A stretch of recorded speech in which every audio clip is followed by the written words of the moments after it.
हम इस चैनल पर हिंदू धर्म की कथाओं को उनके वैज्ञानिक आधार सहित प्रस्तुत कर रहे हैं।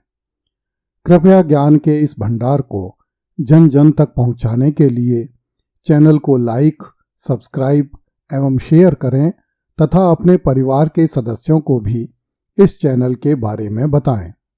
धन्यवाद। पिछली कथा में हमने सत्यवती के पुत्र वेद व्यास द्वारा कुरुवंशी रानियों अंबिका एवं अंबालिका तथा एक दासी से नियोग के माध्यम से एक एक पुत्र उत्पन्न करने की कथा की चर्चा की थी। अंबा के गर्भ से उत्पन्न पुत्र नेत्रहीन होने पर भी बड़ा बलशाली था, इसलिए उसका नाम धृतराष्ट्र रखा गया।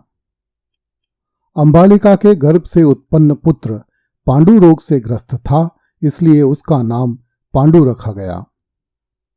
पांडु का अर्थ पीला होता है। दासी के गर्भ से उत्पन्न पुत्र अत्यंत धीर गंभीर था।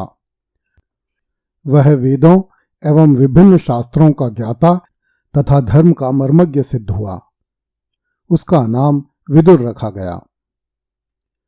हिंदू संस्कृति में विदुर को आदर से धर्मात्मा विदुर कहा जाता है।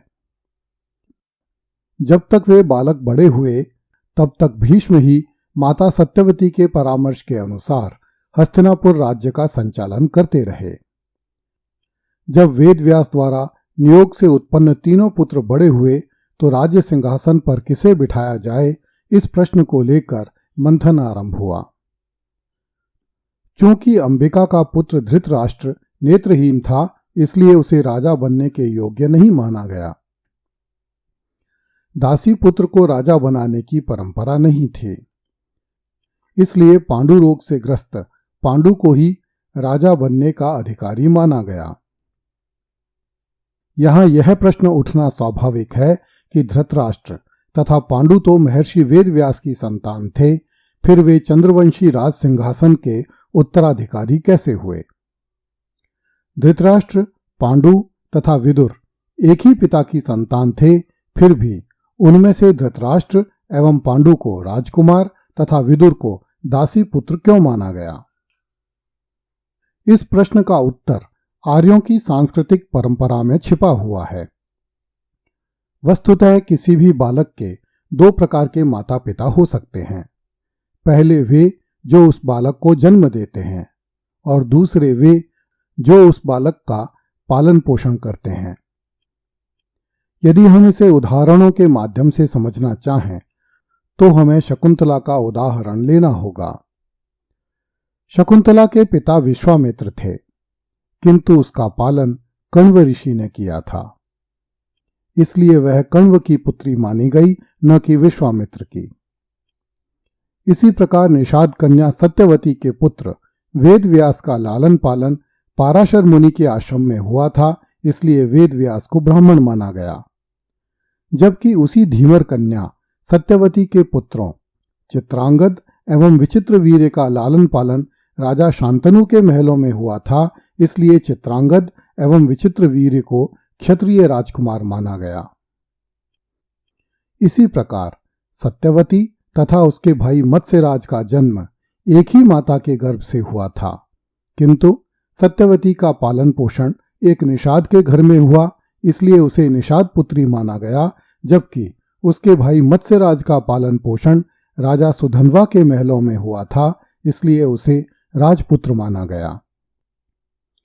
इसी प्रकार नियोग प्रथा में भी यह प्रावधान था कि पति की मृत्यु के बाद किसी स्त्री द्वारा अपने कुल को चलाने के लिए नियोग से प्राप्त पुत्र उस स्त्री के मृत पति के कुल को चलाता था तथा उसी का नाम पाता था, क्योंकि उस पुत्र का पालन अपनी माता के मृत पति के घर में होता था। चूंकि धृतराष्ट्र एवं पांडु का पालन पोषण अंबिका एवं अंबालिका के मृत पति विचित्रवीर्य के महलों में हुआ था, इसलिए धृतराष्ट्र एवं पांडु विचित्रवीर्य के पुत्र माने गए। उन्हें वे सभी अधिकार प्राप्त हुए जो उन्हें विचित्रवीर्य के पुत्र के रूप में मिलने चाहिए थे। चूंकि विदुर का लालन पालन अंबालिका की दासी के घर में हुआ था, इसलिए विदुर को दासी पुत्र माना गया। अतः आर्य परंपरा के अनुसार राजकुमार पांडु को राज्य का योग्य उत्तराधिकारी माना गया। चूंकि धृतराष्ट्र और पांडु युवा हो चुके थे, इस कारण भीष्म के समक्ष एक बार पुनः वही प्रश्न आ खड़ा हुआ जो विचित्र वीर्य के समय में उत्पन्न हुआ था।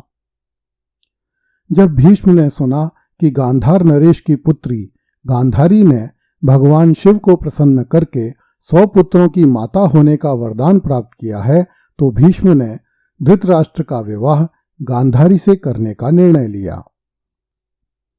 जब भीष्म ने गांधार नरेश के पास धृतराष्ट्र तथा गांधारी के विवाह का प्रस्ताव भिजवाया तो गांधार नरेश विचलित हो गया।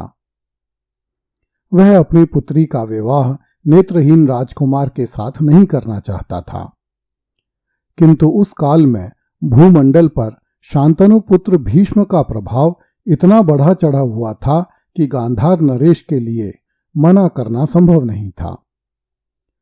अतः गांधार नरेश ने अपने पुत्र शकुनी को आदेश दिया कि वह राजकुमारी गांधारी को सम्मान के साथ हस्तिनापुर छोड़ आए।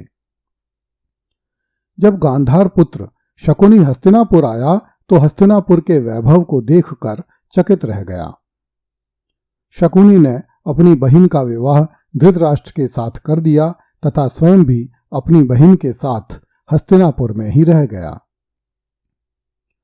इसी प्रकार यदुवंशी नरेश शूरसेन की पुत्री प्रथा बड़ी सुंदर थी। वसुदेव जी प्रथा के भाई थे। शूरसेन ने प्रथा को अपने संतानहीन फुफेरे भाई कुंती भोज को दे दिया था। इस कारण प्रथा को कुंती भी कहा जाता था। वह अत्यंत सात्विक प्रवृत्ति की राजकुमारी थी। जब कुंती भोज ने कुंती के लिए स्वयंवर का आयोजन किया तो भीष्म अपने भतीजे महाराज पांडु को अपने साथ लेकर इस स्वयंवर में आया।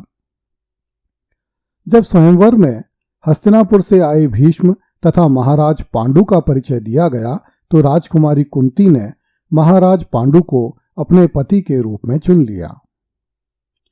कुछ समय पश्चात देवव्रत भीष्म ने मद्र देश की राजधानी को घेर लिया।